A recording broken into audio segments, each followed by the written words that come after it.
you want higher yields, you need to feed your crop, and you know that already. But let's face it, across the United States, for all the acres that are corn soybean rotation, most of the time the corn gets fertilized and the soybeans don't. And here's usually what people will say to me: well, the soybeans, they're a good scavenger crop and they're just going to use up whatever's left over. Okay, well, number one, did you actually leave something to be left over? And number two, you've got it backwards. Actually, corn is the scavenger crop and soybeans are not. Here's why. Soybeans on average have 1/5 the root mass of corn. 1/5! Okay, so something that has 5 times as many roots, don't you think that's going to extract more nutrients from the soil? Absolutely it is. So if you only want to fertilize every other year, just to start our conversation out here, I'd fertilize the soybeans, and then the only thing I'd put out for corn would be nitrogen, if you wanted to do it every other year. All right, well, I don't want to do that. I want to fertilize each Right. crop for what that crop needs. I think that's just the most environmentally friendly way to do it. I also think it's the most economical way and gives you the best return on investment. And just to add to your comment, I think in our area, soybeans, sunflowers, and alfalfa are the most neglected crops, and the guys that are going for it, that are feeding those crops, are getting unbelievable yields, in many cases doubling their right across the fence neighbors who say, oh, you know, this is how I've always done it. Don't look at your soybean crop for 2015 that way.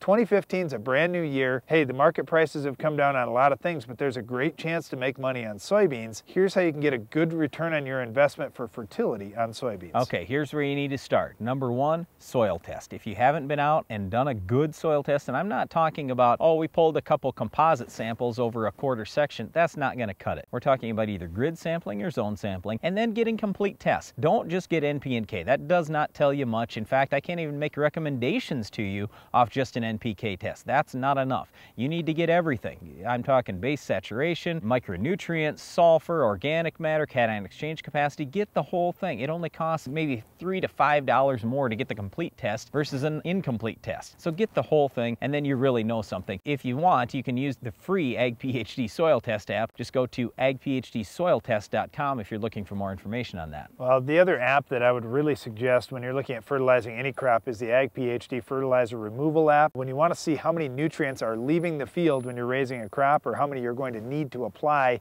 in order to get to your yield goal, this is a great place to start. You can pick your crop like soybeans, type in your yield goal. Maybe you're shooting for 60 bushel beans on your farm, and it tells you exactly how many nutrients you're going to need. This is data that's coming from a non-biased source. It's coming from the International Plant Nutrition Institute, a very well-respected group. They look at all the university data across the country and compile and come up with good recommendations that are easy to read for you. So when you start with those two steps, you soil test, you find out what the crop's going to need, then you really have to get to work. Now let's talk about the nutrients we see that are the most commonly deficient in soybean fields. Number one by far and away is potassium. With potassium, what we're looking for is 4% base saturation K. Until you're at that 4% base saturation K level, you're most likely going to be deficient or worse in your crop. If you compare a good soybean crop to a good corn crop, the peak demand on a daily demand basis, it's going to be way higher for the good soybean crop. You've got to have good levels of potassium in the mid to late summer, otherwise you're just not going to raise the yield you think. All right, let's talk nitrogen, because everybody's curious. Well, soybeans are a high protein crop. They need a lot of pounds of nitrogen, especially when you look at that fertilizer removal app, how many pounds of N they need. 5 pounds per bushel or more? That's big. So will you need nitrogen? Probably not. If you have good levels of organic matter in your soil, you're going to get a good amount of free release nitrogen there, and if you can have good nodulation on your roots. So my suggestion would be to inoculate those beans, and if it's new ground to soybeans, I would double inoculate okay, the beans. when you said you're probably not going to need nitrogen, I agree. If it's ground that's had beans on it pretty often,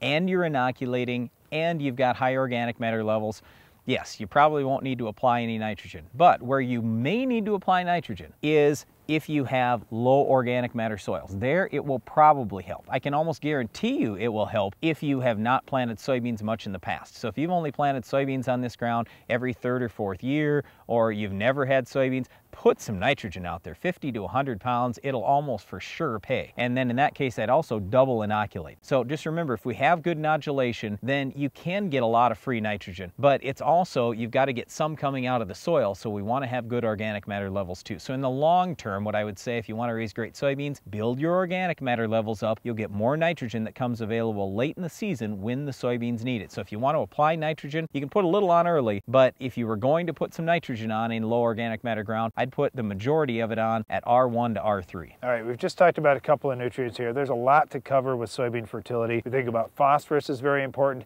Calcium is really important. Soybeans need good calcium availability.